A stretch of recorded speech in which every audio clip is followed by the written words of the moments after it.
I'm just gonna keep this shit rolling and give it up to the guy that put this show together. Give it up for Dustin Elkin.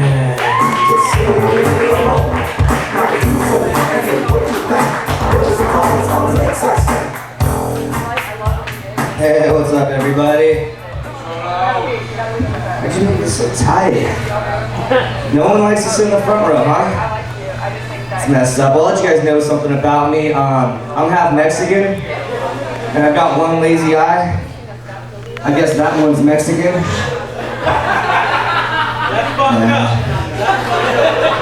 I'm half Mexican, I can say it. I got the Our Lady of Guadalupe on my t-shirt. It doesn't get much more half Mexican than that. Virgin Mary's my homegirl. I was having sex with my girlfriend, and we're doing doggy style, and she tells me, Dustin, do it to me missionary style.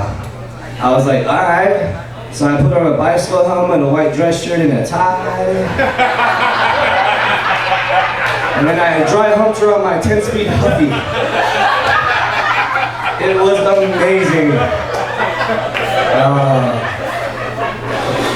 I grew up out in LA, hence the King's hat, and I didn't know what a Mormon was. I moved out here in junior high, and in junior high I found out that a Mormon was a girl that would not give me a hand job.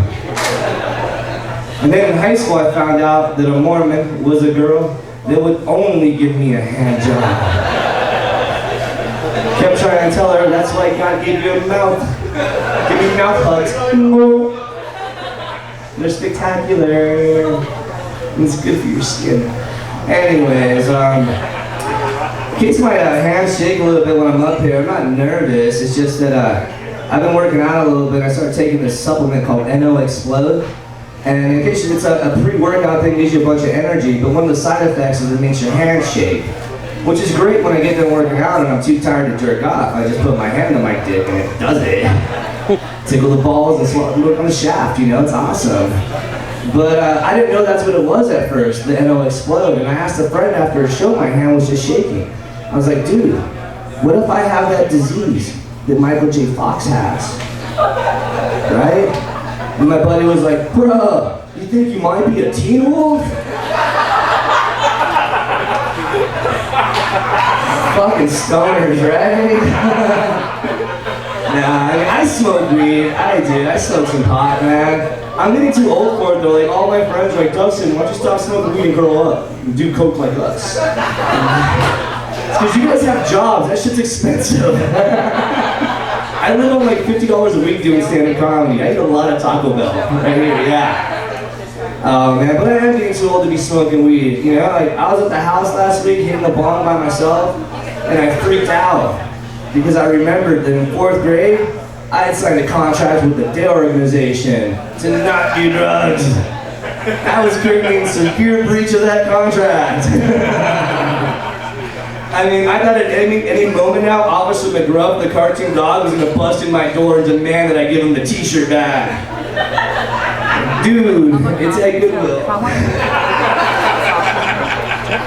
You guys remember Officer McGruff, the cartoon dog? Take a bite out of crime. Right? That's so funny about the Dare people though, like to use a cartoon dog, because any stoner will tell you this. 1, we fucking love cartoons, and 2, we love to get our dogs high. Like, seriously, man. Anytime I'm getting stoned watching cartoons, my dog's always right at my feet looking up at me, giving me that look that says, please master the blood in my face. And I do, because I love animals. I also feed him chocolate, so fuck you. He loves that shit. I've got lots of pets high. I've got cats high, hamsters high, birds high. Best one I ever got high though were my fish. Oh, that was, people are like, how do you get your fish high? It's easy. It's called a gravity bomb. Duh. Stupid. Some people don't know the gravity bomb, so I'll explain. It's when you use the water in the tank to go in and filter your smoke. He's shaking his head, right? Yeah. And it's pretty awesome, you know, but then my fish, they got all stoned, and then they got the munchies, and then they started to eat each other. And I just stood there all stoned going, cool. It was badass. I told you guys I'm broke, and I was thinking about maybe making some extra money and being a drug dealer, you know? But not one of those bad drug dealers that, you know, ruins families and lives. I wanted to be a good drug dealer. I just wanted to sell pot. Right? Be one of those pot. Everyone loves their pot dealer. They come over, they take your money, they give you drugs, they stay and play video games, and they eat all your pizza pockets. Assholes. But I had this idea where I could make a lot of money, you know, selling weed. I want to lace my weed with nicotine. Yeah, get all of my consumers addicted. It could work. Maybe. I don't know. Anybody out here ever date a girl that had a kid? Anybody? Right? Aren't they the biggest little fucking cockblockers? Seriously. You date a girl with a kid, he's just a cockblocker, you know? I was dating this girl with a kid, and like, it's like he knew I was banging his mom. She would leave the room, and he's 3 years old, tow-headed blonde kid, and he'd point at me and be like, sinner. And like, I'd point back at him and be like, fucker. Let's do this shit. I could have made an awesome stepdad. I was sitting on the couch one time with him, or with his mom, and I picked up one of the toy dinosaurs, and I started playing with it like you do with the dinosaur. You go, doing that shit. And he comes up and he takes it away from me. He says, mine. Fuck, so I grabbed his mom's tit and I said, mine. She didn't like that one. One time I was in his room, he's got this little tiny acoustic guitar. So I went in his room and I'm playing it, just like ding, ding, ding, ding, ding, ding, right? Stairway to heaven. And he walks in and takes it away from me. Once again, he says, mine. And then he's like, get out of my room. I'm like, hey bro, let's just jam. You play the guitar, I'll play the belly drum. Your turn. And he just, get out of my room.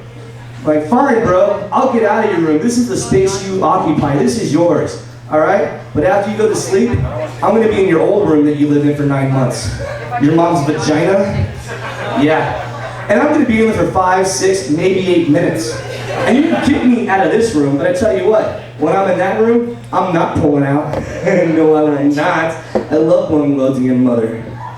It's fucking awesome, dude. Once you blow loads in a girl, you cannot go on her belly anymore. There's no going back from that. Just, oh, I'm missing her right now, you know? Seriously. But, so I was literally like blowing loads in her all the time, like 3, 4 times a day. It was great. And, but then all of a sudden we got her scared. She was 3 weeks late on her period. Yeah, I got really scared. And some people don't know, but I used to be a hairdresser at Tony & Guy, and thank you, they suck. And, no, they're great. But I went back to my old boss. I was like, you know, I was getting paid $70 a haircut, so I went back to my old boss. I'm like, my girlfriend thinks she's pregnant. I need my job back, because I need to make a lot of money right now. Abortions are really expensive. They are. I've been there like 3 times. And by the way, FYI, when the girls get an abortion, they get the most awesome painkillers. Some people are laughing. Oh yeah, he stole your painkillers, didn't he? No, we ended up breaking up. But I put it on Facebook how we broke up, and people thought it was a joke. And most of the stuff I say up here is fucking made up. But this one, completely true. I hadn't talked to her in 2 weeks, or 2 weeks and 2 days. Her old best friend from junior high was in town from the Navy for a week. And I'm like, yeah, go hang out with him. You know what I mean? I got stand-up shows every night. I'm like, you know, go hang out. So I don't talk to her for about 2 days. And I'm like, this is kind of weird. So Friday morning, I wake up 8 a.m. and I decide to text her. Good morning, hon. I hope you have a wonderful day. Smiley face. Right? Hour later, she texts me back. This is exactly what the text said. My friend asked me to marry him, period. I said yes, period, because I love him, period. Right? Where the fuck's the smiley face? Like, clearly you're good at punctuation. You put periods in. No one text messages and puts periods in. I'm not good enough for no emoticons? What the fuck? Bitch. Well, I hope she does well. It's like her second marriage now, so she can come back to me afterwards. 3rd time's the charm. Oh man, a few months ago, this was another scare. I accidentally knocked up a waitress from Chili's. And then I talked her into getting an abortion she did not want to have. Now I'll never hear the end of it. She's always calling me up saying, I want my baby back, baby back, baby back. I want my baby back, baby back, baby back. Chili's fucked up abortion joke. I Actually, this is funny. I said that joke over at a nightclub, and these ladies in the front were loving me. And once I went abortion, they started shaking their head, and I heard one of her friends go, "He's just a fat comedian, he's not even funny." I go, "Hey, I'm just fat, fuck you," you know? It's like, you're in the front row, I can hear you. And then I go, "Wait a minute, I was saying some black jokes, okay, I was making fun of my penis. Okay, I said abortion joke, you guys hate me. Which one of you just got an abortion?" And the truth was, one of them actually really did just get an abortion. And I felt bad. You know, they're grabbing their purses, they want to leave the club, they hate me, I made it feel awkward. So of course I had to say, "Hey, if it makes you feel better, hon, your baby is in heaven right now. But you're going to hell, because that's murder, bitch." I'm Dustin Elkin, that's my time. You guys have a great